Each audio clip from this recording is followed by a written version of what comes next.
Masechet Nedarim, Daf Memvav, et nous allons commencer au milieu de la page, au début de la Gemara, Ibaeleu Benidro Pligé. Nous avons vu dans la Mishnah la marloquette entre les Chachamim et Rabbi Eliezer ben Yaakov, à propos de deux associés qui ont une cour, Beshutafut, ils sont associés sur la même cour, et ils vont s'interdire de profiter l'un de l'autre. Nous allons voir tout de suite dans la Gemara qui a interdit à qui. Nous avons Réhouven et Shimon. Est-ce que c'est Réhouven qui interdit à Shimon de profiter de ses biens et Shimon aussi dit à Réhouven tu ne profiteras pas de mes biens? Ou bien on pourrait expliquer que Réhouven s'interdit de profiter de Shimon et Shimon s'interdit de profiter de Réhouven. Quelle est la différence? Nous allons le voir tout de suite. En tout cas, dans le cas où Réhouven ne peut pas profiter des biens de Shimon, Shimon des biens de Réhouven, est-ce que ces associés vont pouvoir rentrer dans la cour qui leur appartient? D'après les Chachamim, ils ont une interdiction. Réhouven ne peut pas rentrer dans la cour parce qu'il rentre dans le domaine de Shimon. Shimon ne peut pas rentrer dans la cour, il rentre dans le domaine de Réhouven.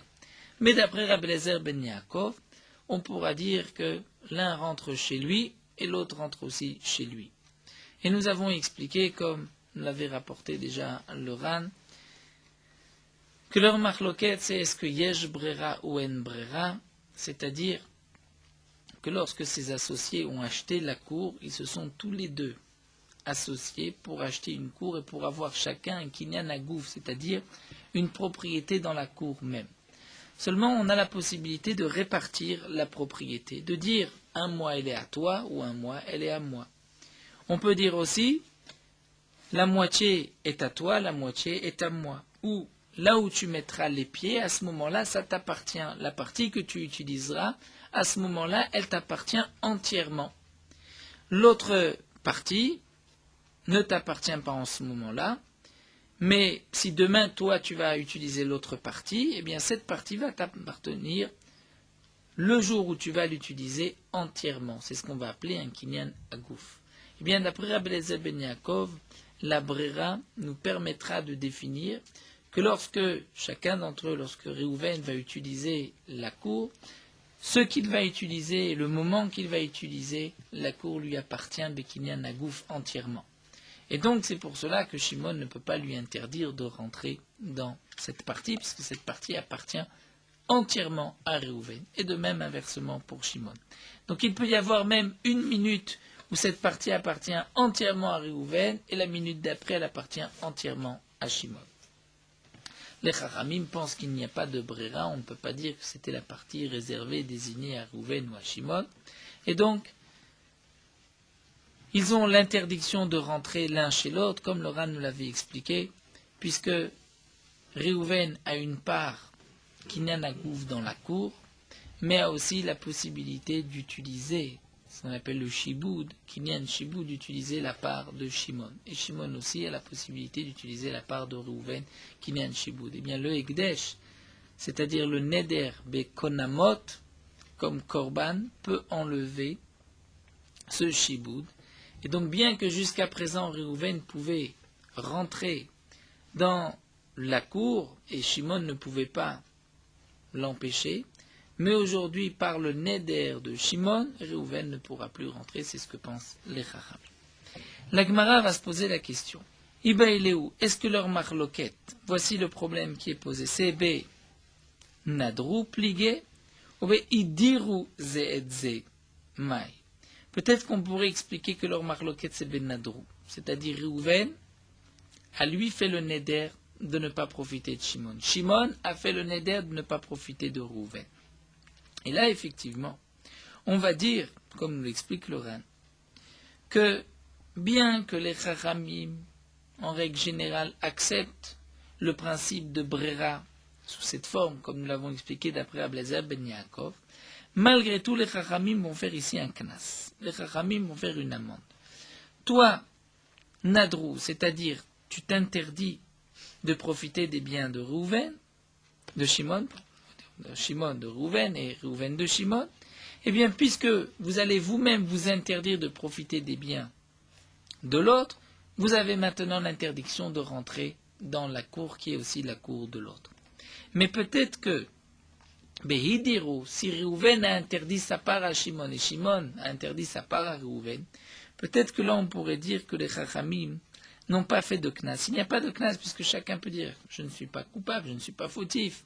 C'est mon associé qui m'a interdit de profiter de sa part. Peut-être que dans ce cas-là, les Chachamim seraient d'accord qu'on accepte le principe de Brera.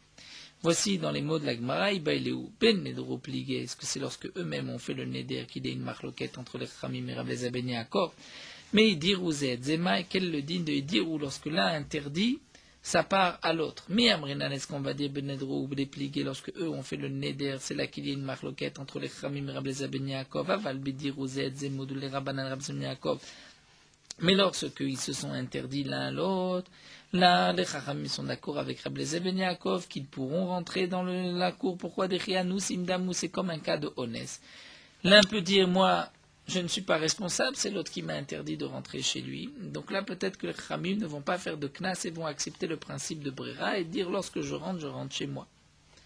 Odilmo, peut-être que non, Afilou Bedir ou Zeedze Pligi Rabanan. Peut-être que dans tous les cas, les Chachamim vont même être en marloquette, que ce soit dans le cas où Réhouven c'est interdit de profiter des biens de Shimon, ou que ce soit Shimon qui interdit à Réhouven de profiter de ses biens.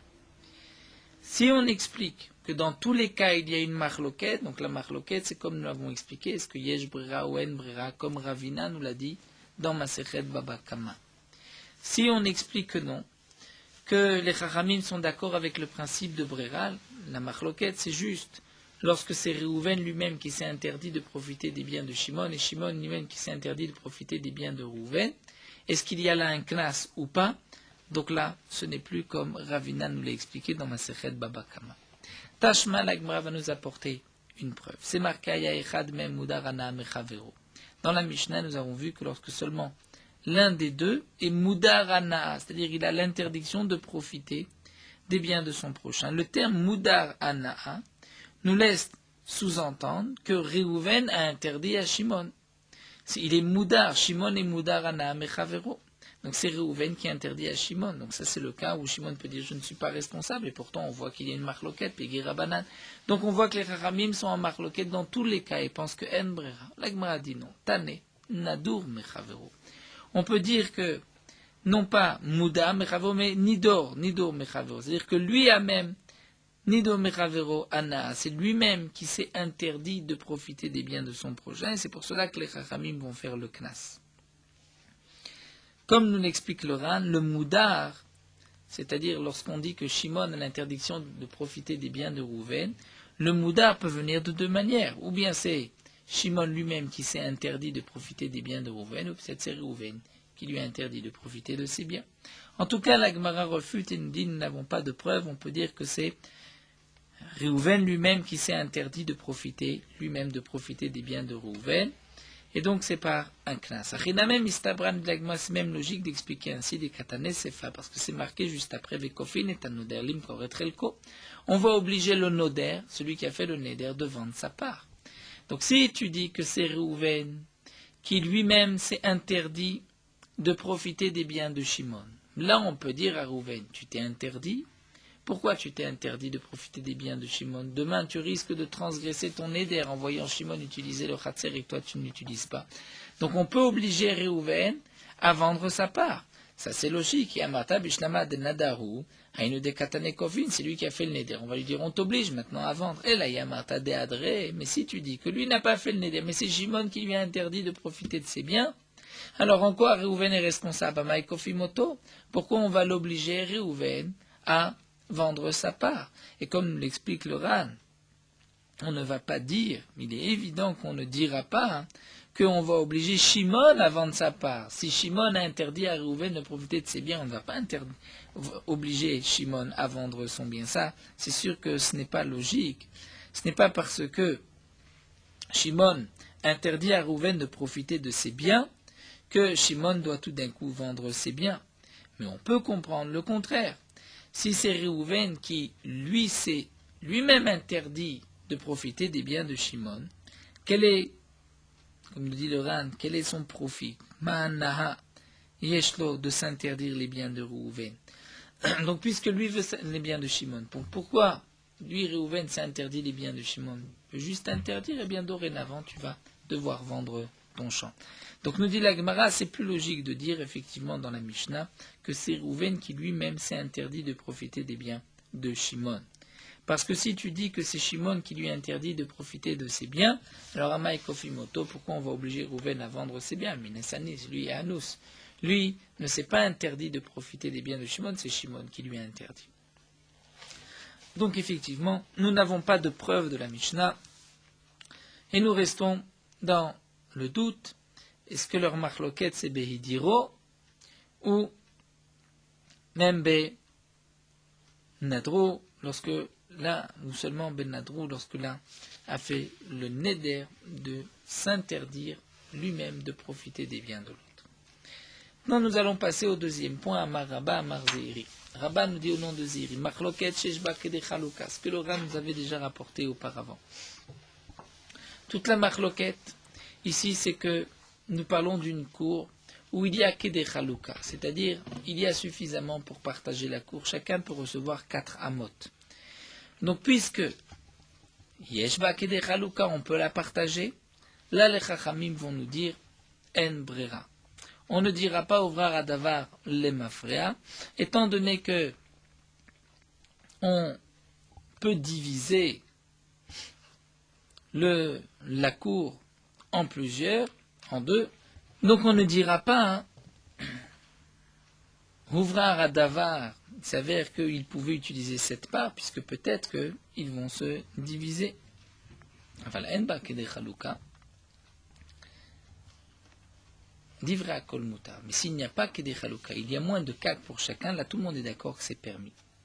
Le Ran nous explique que lorsqu'il y a que des chalouka, donc on comprend les chachamim en brera, puisque peut-être ils allaient partager, mais Rabbi Eliezer ben Yaakov lui pensera que non, yesh brera, puisque lorsqu'ils ont acquis le champ, ils ont acquis de cette manière que tant qu'ils ne vont pas se partager, chacun pourra utiliser la cour et avoir une propriété entière sur la part et au moment où il va utiliser cette cour.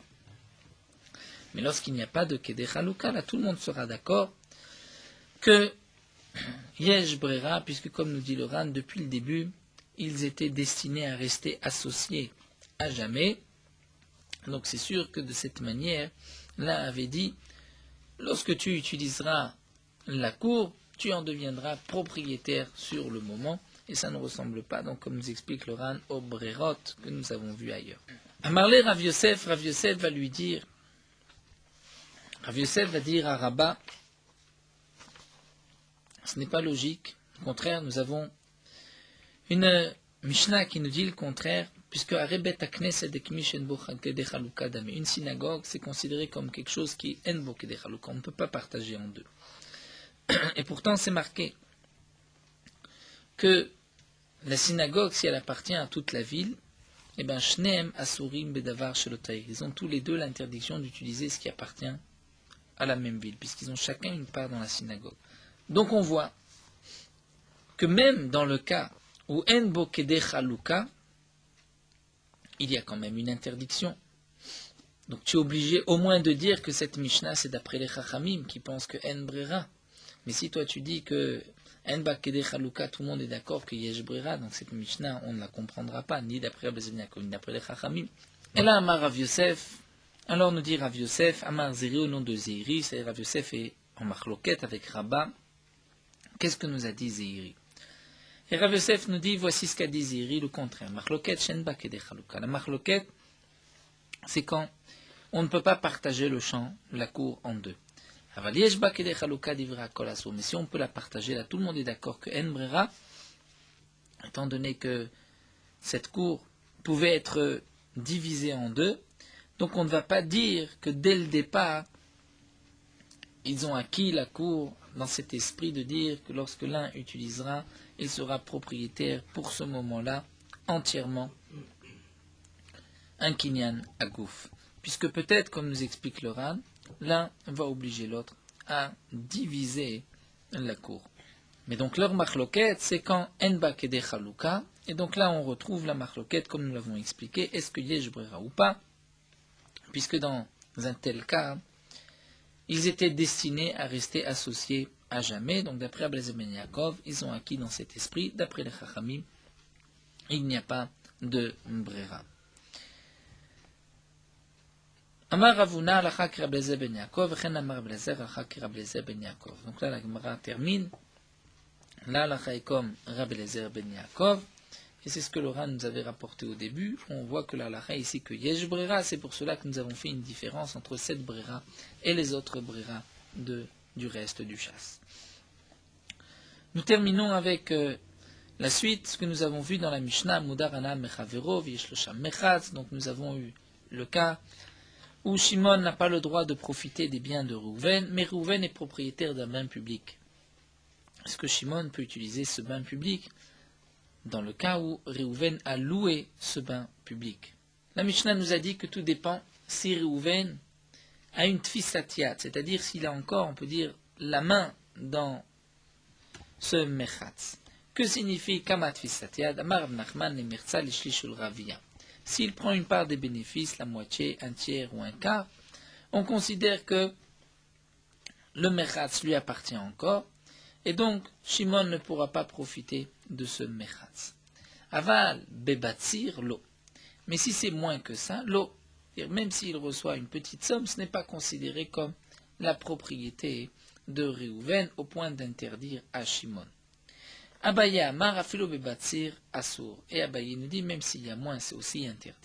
Ça c'est la version de beaucoup de Rishonim, mais le Ran nous rapporte lui une autre version. Il s'agit de betzim, non pas batzir mais betzim.